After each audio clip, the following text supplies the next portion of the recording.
Sa berbom grožđa smo završili i već razmišljamo kako pripremiti našu lozu za narednu godinu. U toku sezone smo napravili nekoliko videa gdje smo pokazali kako se razvijalo naše grožđe kroz čitavu godinu. Budući da je godina bila povoljna, dobili smo obilne plodove sa veoma slatkim okusom.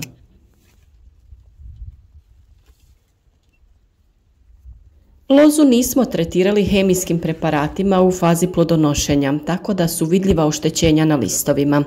Evidentna je prisutnost gljivičnih bolesti, ali pošto je loza na kraju vegetacije, to neće biti problem.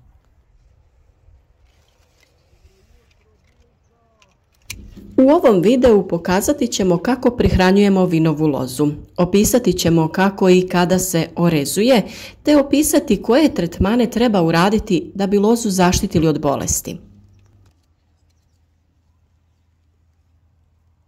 Pa krenimo redom. Prvo ćemo reći nešto o rezidbi vinove loze.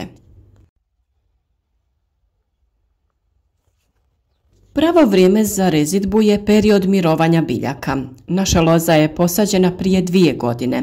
U ovoj godini se razgranala, pa ćemo uraditi oblikovanje i formiranje trsova.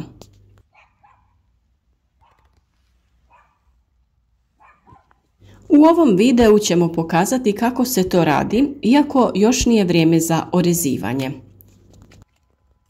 Rezidbu ćemo uraditi u decembru.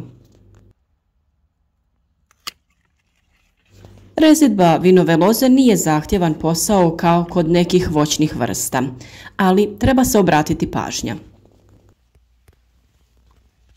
Ono što je vrlo važno jeste da uvijek trebate rezati sa oštrim i alkoholom dezinficiranim alatom. Rezati pod ispravnim kutom, pazeći da je sječivo škara uvijek položeno bliže deblu. Nikada ne ostavljajte čepove. Mi ćemo oblikovati krošnju tako što ćemo pripremiti takozvani lucanj i reznik.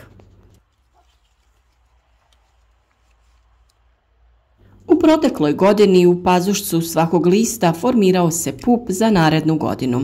Tokom zime, kada obavljamo rezidbu vinograda, u njima se već nalazi začetak čitave buduće mladice sa grozdovima. Važno je upozoriti da ostavljanje prevelikog broja pupova s obzirom na vegetativnu snagu trsa vodi ka njegovom daljnjem slabljenju. Iza kojeg će se lista pojaviti prvi grozd, koliko će biti velik, koliko će grozdova biti po mladici, ovisi o vrućem ili hladnom ljetu u protekloj vegetacijskoj sezoni, pravovremenom i ispravnom obavljanju agrotehničkih mjera.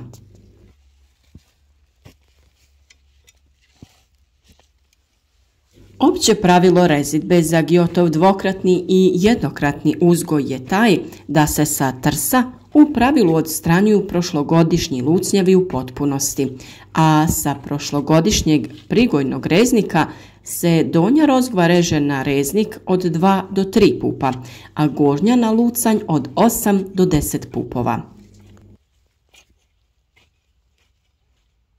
Često se zna dogoditi da na prošlogodišnjem prigojnom rezniku imamo samo jednu rozgvu, ako nam pupovi nisu potjerali ili su se možda smrznuli.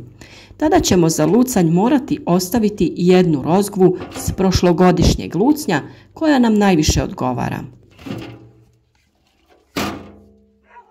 Dakle, prije nego počnemo orezivati trs, moramo ga dobro pregledati te se unaprijed odlučiti što ćemo ostaviti za prigojni reznik, a što za lucanj, da nam se ne dogodi da odstranimo prošlogodišnji lucanj, a onda utvrdimo da na prošlogodišnjem prigojnom rezniku imamo samo jednu rozgvu. Zašto lucanj mora biti iznad reznika? Kod vinove loze rodna je samo jednogodišnja dobro dozrela rozgva koja raste iz dvogodišnje, odnosno to je razlog zašto nam je potreban reznik.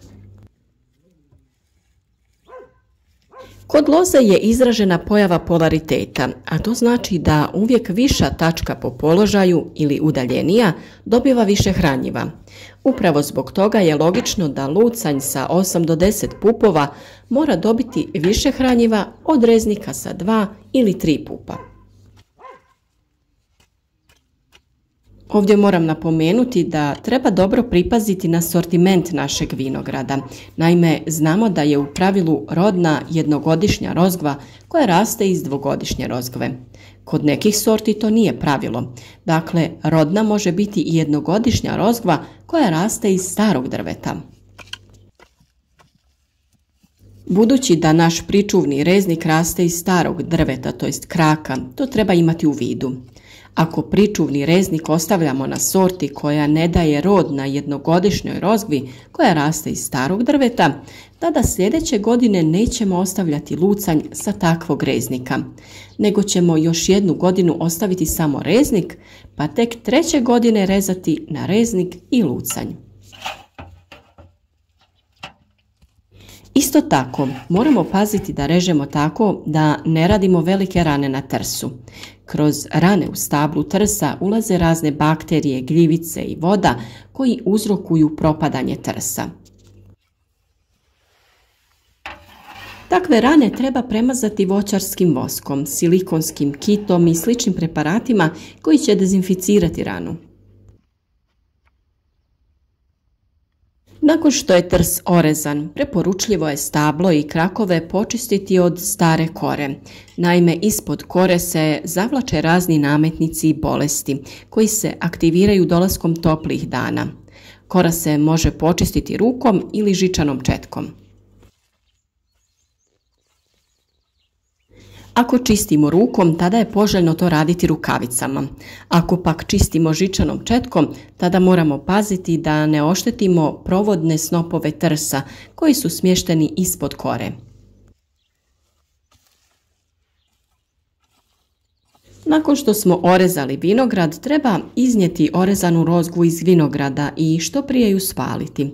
Znamo da u rozgvi prezimljavaju razni štetnici i bolesti, te stoga treba što prije spaliti kako ne bi širili zarazu u vašem vinogradu. Jesenskom gnojidbom vinograda postiže se brže i potpunije djelovanje gnojiva, jer se ono dubokom obradom tla približi korijenu, pa ih on može potpunije iskoristiti. Osnovna gnojidba u jesen važna je na tlima koja su siromašna fosforom i kalijem iz razloga što se ta dva elementa sporije kreću i teško premještaju u tlu. U jesenskim rokovima poželjno je obaviti gnojidbu sa organskim gnojivima poput stajskog gnojiva i to svake 4. godine. Stajsko gnojivo je važno jer održava dobru strukturu zemljišta. Gnojidba stajnjakom sprečava zbijanje tla koje se događa uslijed gubitka organske tvari u tlu. Koristiti treba zrelo stajsko gnojivo jer njegovo djelovanje je najveće. U godini kada se primjenjuje stajnjak može se smanjiti količina mineralnih gnojiva i to za 1/3, jer 100 kg stajskog gnojiva sadrži 600 g čistog kalija. I zadnja radnja koju treba obaviti je zimsko prskanje vinograda. Preporučljivo je obaviti 2 zimska prskanja. Prvo prskanje obavljamo preparatima na bazi bakra poput bordovske juhe i kupra blau. Ovo tretiranje vrši se prvenstveno radi zaštite od crne pjegavosti. Tretiranje se izvodi u fazi mirovanja loze na kraju zime. Drugo prskanje se obavlja kada su pupovi u fazi vunenog pupa, znači nabubreni. Prskanje se izvodi uljnim preparatima uz dodatak sumpornih i bakrenih preparata. Na ovaj način vinova loza će biti zaštićena i dobro uhranjena kako bi dala dobre prinose i u narednoj godini. Primjer orezivanja detaljno je prikazan na početku ovog videa, pa možete obratiti pažnju u tom dijelu za postupak. A naravno, kada bude pravo vrijeme za te poslove, snimiti ćemo kako mi to obavljamo. Pa pozivamo vas zato da zapratite naš kanal i pratite naše video savjete o uzgoju voća i povrća.